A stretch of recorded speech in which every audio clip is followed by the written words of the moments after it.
प्रभु यीशु मसीह के मधुर और मीठे नाम से आप सभी को जय मसीह की। आज परमेश्वर के वचन में आप सभी का स्वागत है।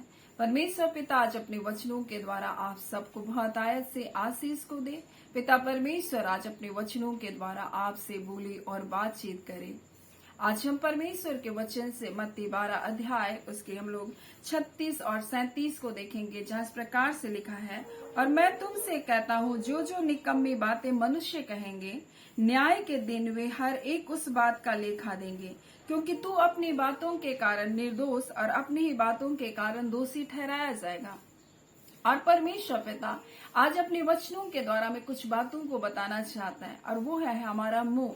और हमारा ये मुंह जो है, परमेश्वर का वचन कहता है, ये ऐसा मुंह में ऐसी जीव है जो परमेश्वर का वचन कहता है बड़े बड़े वनों में आग लगा देता है। ये मुंह जो है हमारे लिए अधर्म का एक लोक है, परमेश्वर का वचन कहता है, और ये नरक की आग के समान है, परमेश्वर का वचन कहता है। और इसलिए तो आज हमें अपने मुंह के बारे में चौकसी करने के बारे में परमेश्वर का वचन हमें बताना चाहता है।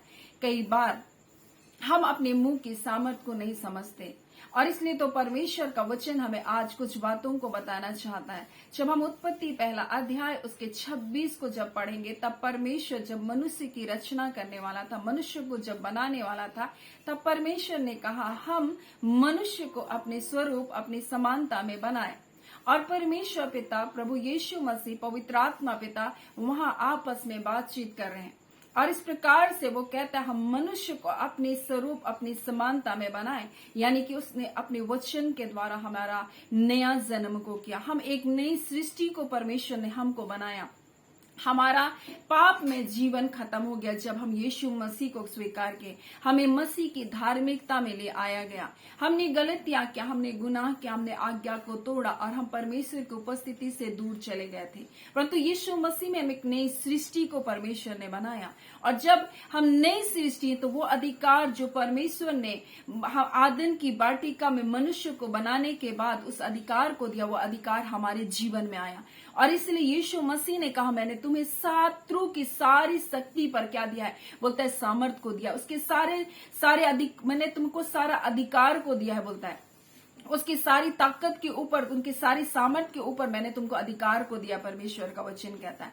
और ऐसा नहीं कहा कि मैंने एक अधिकार को दिया, दो अधिकार को दिया, परंतु सारा अधिकार दिया। जिस प्रकार से परमेश्वर ने कहा हम मनुष्य को अपने स्वरूप अपनी समानता में बनाए, और उसके बाद इस प्रकार से लिखा है कि समुद्र की जितनी मछलियां हैं, और लिखा है आकाश के पक्षियां और घरेलू पशुओं और सारी पृथ्वी पर और सब रेंगने वाले जंतुओं पर जो पृथ्वी पर रेंगते तुम अधिकार रखो। हमें अधिकारी बनाया परमेश्वर ने, और इसी प्रकार से आज भी परमेश्वर ने हर एक जीव जंतुओं के ऊपर परमेश्वर ने हमको अधिकार दिया, चाहे वो शारीरिक जीव जंतु हो, चाहे वो स्पिरिचुअल या आत्मिक में जीवन में हो। कई बार हम देखते हैं अगर मोर है तो मोर घमंड को दिखाता है, शेर है तो शेर क्रोध को दिखाता है, और हम इस प्रकार से हर जानवर का एक आत्मिक अर्थ है, और उस प्रकार से हमको उसके ऊपर भी अधिकार को दिया है।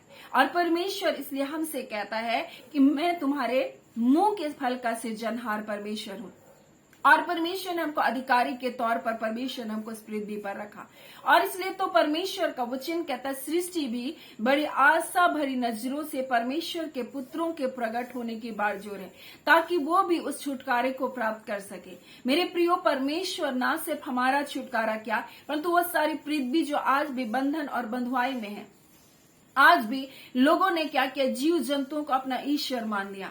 आज भी उन्होंने पेड़ पौधे को अपना ईश्वर मान लिया, आज वो भी बंधन में है। परंतु आज ऐसे ना सिर्फ आज मनुष्य बंधन से छूट रहा है, परंतु जब हम प्रार्थना करते हैं, ये सृष्टि भी कहीं ना कहीं उस बंधनों से क्या करती है, आजाद होती है। उन दुष्टता की ताकतों से वो आजाद होती है। इसलिए आज परमेश्वर अपने वचन के द्वारा हमें कहना चाहता है कि परमेश्वर ने कहा हमें कि मैं तुम्हारे मुंह के फल का सृजनहार परमेश्वर, यानी परमेश्वर ने हमारे मुंह पर अपने वचन को दिया। बोलता है ये वचन मैंने तुम्हारे मुंह पर आग के समान दिया है, और इस प्रजा को मैंने काट बनाया है, परमेश्वर कहता है। और परमेश्वर हमको इतना सामर्थी बनाया है अपने वचन के द्वारा कि हम परमेश्वर हमारे जीवन से अद्भुत कार्य करता है। जब हम किसी के लिए प्रार्थना करते हैं, परमेश्वर बंधनों को तोड़ता है। क्योंकि परमेश्वर अपना सामर्थ को हमारे अंदर डाला।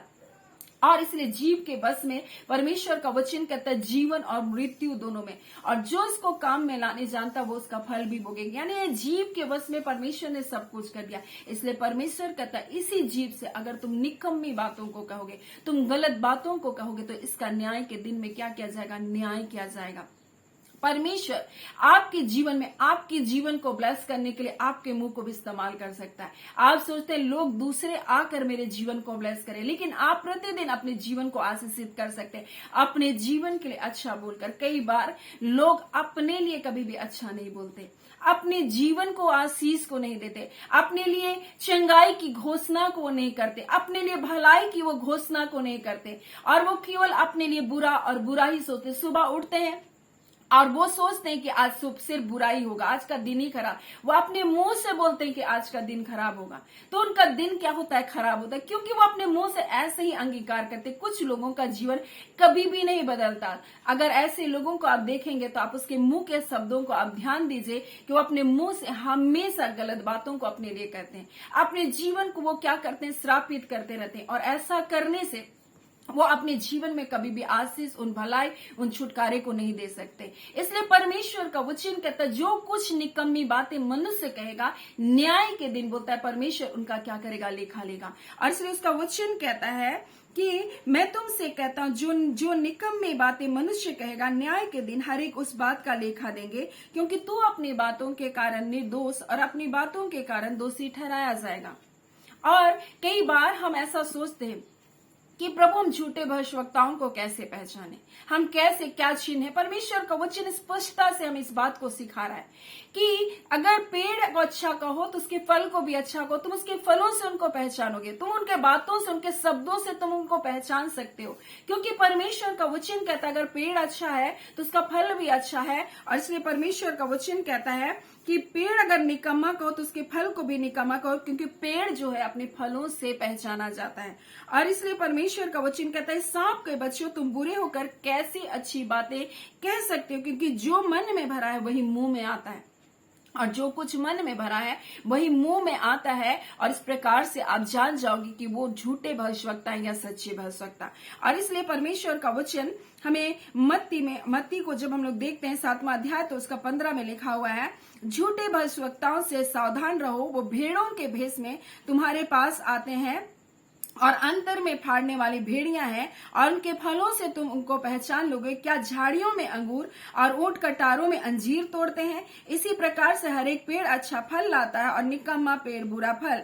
अच्छा पेड़ बुरा फल नहीं ला सकता, न निकम्मा पेड़ अच्छा फल। जो पेड़ अच्छा फल नहीं लाता वह काटा और आग में झोंका जाएगा। और परमेश्वर कहता है न्याय के दिन बोलता है हर एक ऐसा पेड़ क्या किया जाएगा? काटा और आग में झोंका जाएगा। हर एक ऐसा व्यक्ति जो गंदी बातों को कहता है, जो निकम्मी बातों को कहता है, जो गाली को देता है, जो झूठ को बोलता है वो नरक की आग में उनका भाग होगा। और प्रकाशित वाक्य में तो इसी प्रकार से लिखा, हर एक झूठ का चाहने वाला और झूठ का गढ़ने वाला बोलता है उनका भाग क्या है?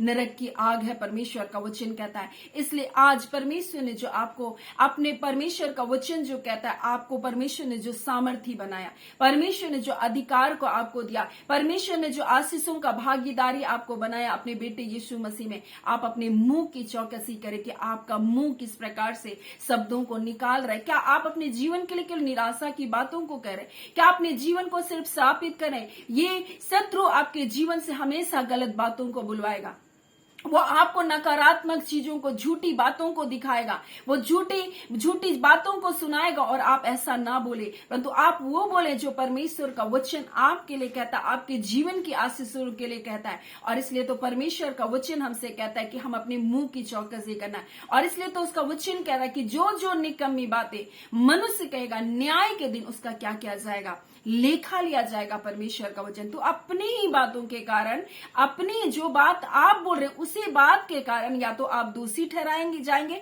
या आप निर्दोषी ठहरा जाएंगे। इसलिए अपने मुंह के शब्दों को आप बड़ी सावधानी के साथ निकालें। आज परमेश्वर का वचन हमें और भी कुछ बातों को बताना चाहता है, और जो हमको मिलता है हम लोग जब देखेंगे मत्ती और उसका हम लोग देखेंगे 5वां अध्याय, और उसमें इस प्रकार से लिखा है 22 में, मैं तुमसे यह कहता हूं जो कोई अपने भाई पर क्रोध करे वह कचहरी के दंड के योग्य होगा, और जो कोई अपने भाई को निकम्मा कहे वह महासभा के दंड के योग्य होगा, और जो कोई कहे अरे मूर्ख वह नरक की आग के दंड के योग्य होगा। यानी वे मुंह से कहेगा और वो उसका दंड वैसा ही होगा। मेरे प्रियो, आज आप लोगों के साथ कैसा व्यवहार करते हैं, आप लोगों के लिए कैसे शब्द को इस्तेमाल करते हैं। आज जो बहुत गंदी गंदी गाली देते हैं, आज उनको सोचते हैं हाँ ये तो बहुत ताकतवर है, ये क्या करता है, लोगों को गाली दे सकता है। ताकत इसमें नहीं गाली देने में, परंतु ताकत इसमें है कि आप चुप रह सकते हैं।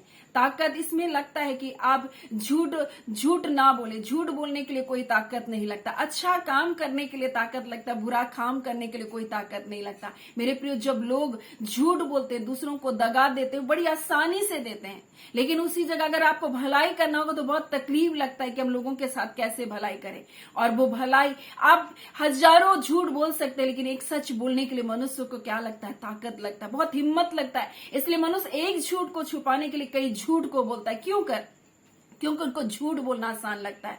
लेकिन सच्चाई, परमेश्वर चाहता है कि हम कोई झूठी बातें अपने मुंह से ना निकालें, हम किसी को गाली ना दें, हम किसी को श्राप ना दें, हम किसी को मूर्ख ना कहें, हम किसी के बारे में गलत बातों को ना कहें। इसलिए परमेश्वर का वचन आज कहता है तुम्हारी मुंह के बातों का क्या किया जाएगा, न्याय किया जाएगा। आप कैसी बात करते हैं, क्या आप अपने जीवन को आशीष देने वाले, दूसरों को आशीष देने वाले, दूसरों के लिए अच्छा बोलने वाले, दूसरों को प्रोत्साहित करने वाले, दूसरों को ऊंचा उठाने वाले, या दूसरों को नीचा गिराने वाले, दूसरों के बारे में बुरा बुरा कहने वाले, या दूसरों के अवगुणों को गिनने वाले लोग हैं। आज परमेश्वर हमारे जीवन से और आपके जीवन से स्वयं को जांचने के लिए परमेश्वर का वचन कहता है। जब हम दूसरों को देखते हैं, हम उसके बारे में कैसी बातों को करते हैं, हम उसके बारे में कहीं पीठ के पीछे आलोचना करने वाले तो नहीं, हम उनकी बुराई करने वाले तो नहीं, हमको गिराने वाले तो नहीं। अगर आप ऐसा कर रहे हैं तो आप सावधान हो जाइए, क्योंकि आप अपने ही मुंह की बातों के कारण आप फंस जाएंगे।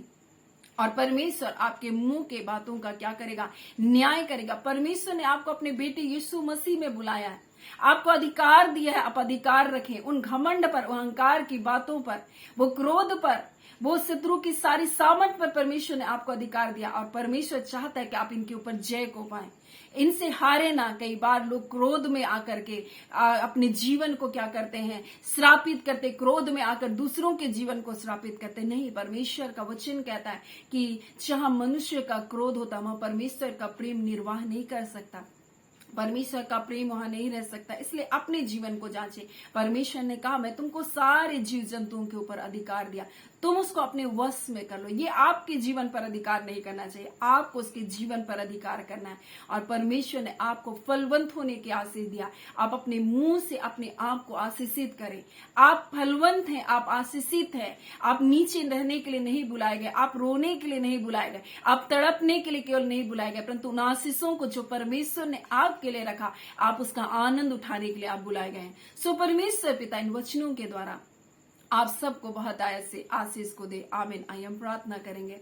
धन्यवाद देते हैं जीवते सच्चे सामर्थ्य पिता परमेश्वर, प्रभु यीशु मसीह के मधुर मीठे नाम से पिताजी आपके पास आते हैं। खुदावन परमेश्वर, जो प्रतिदिन इन सेवकाई में जुड़ते हैं पिता, प्रत्येक के जीवन को ब्लेस करते हैं प्रभु। हाले हर एक का जीवन परमेश्वर पिता निरंतरता में आपकी उपस्थिति में बढ़ता जाए। आत्मिक, आर्थिक, भौतिक, लौकिक, मानसिक हर एक क्षेत्र पर प्रभु जी वो आशीषित हो जाए परमेश्वर प्रभु जी। और दिनों दिन परमेश्वर वो देखे परमेश्वर जो आप दिखाना चाहते हैं पिता। आपके अद्भुत कार्य को अपने जीवन में देखें, आपकी भलाइयों को देखें, आपके किए हुए छुटकारे के कार्य को अपने जीवन में देखें खुदावन परमेश्वर।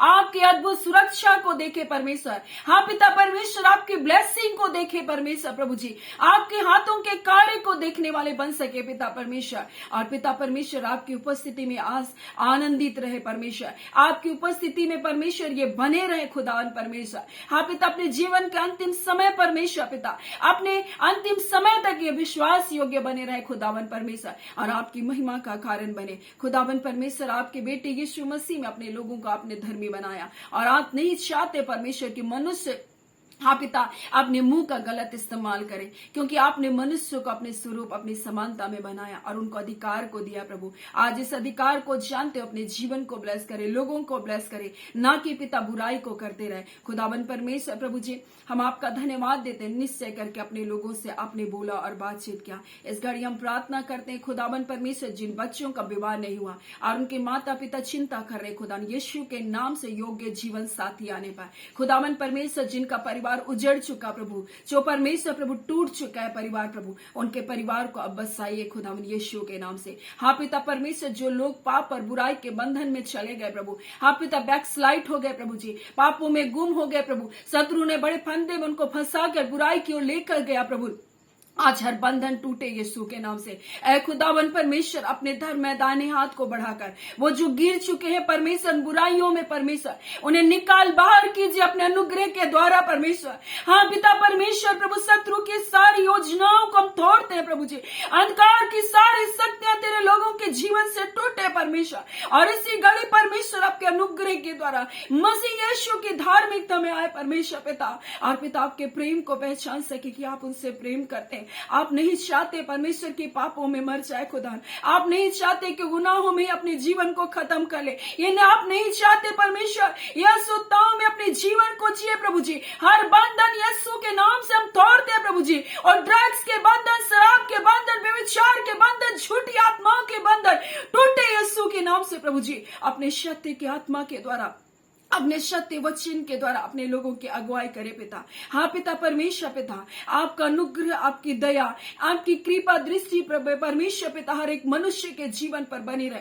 जो पिता परमेश्वर इस घड़ी परमेश्वर प्रार्थनाओं को सुनते हैं, अपनी शांति अपने आनंद से अपने लोगों को भर दीजिए प्रभु जी। हाँ पिता, जितने बीमार हैं यीशु के नाम से चंगे किए जाए। इसी घड़ी यीशु के कोड़े खाने से तुम चंगे हो चुके हो। हर बंधन में तोड़ती हूँ यीशु के नाम से, यीशु के नाम के द्वारा हर वो बीमारी जिनके खिलाफ में खड़ी हर बंधन तोड़ती हूँ यीशु के नाम से। रिबांदा खाला रिबा शिखी योस्तुनबा, प्यारे यीशु आपके नाम में जय है प्रभु, यीशु आपके नाम में छुटकारा है प्रभु। आज यीशु नाम के द्वारा प्रभु जी हर प्रकार का परमेश्वर कर्ज का बंधन प्रभु टूटे, हर प्रकार के परमेश्वर अंधकार के बंधन टूटे, और इसी घड़ी पिता परमेश्वर आपके लोगों को आपने जय और छुटकारे को दे दिया। इसी घड़ी प्रभु अपने लोगों को आपने स्पर्श किया। हाँ पिता, आपका धन्यवाद देते हैं। प्यारे पिता परमेश्वर, हम इस घड़ी प्रार्थना करते हैं पिता, जितने लोग अपने जॉब को लेकर चिंतित हैं प्रभु, आर्थिक समस्या है प्रभु जी, और प्रार्थना कर रहे खुदावन परमेश्वर, आज वो हर एक समस्या इनके जीवन से हटाया जाए।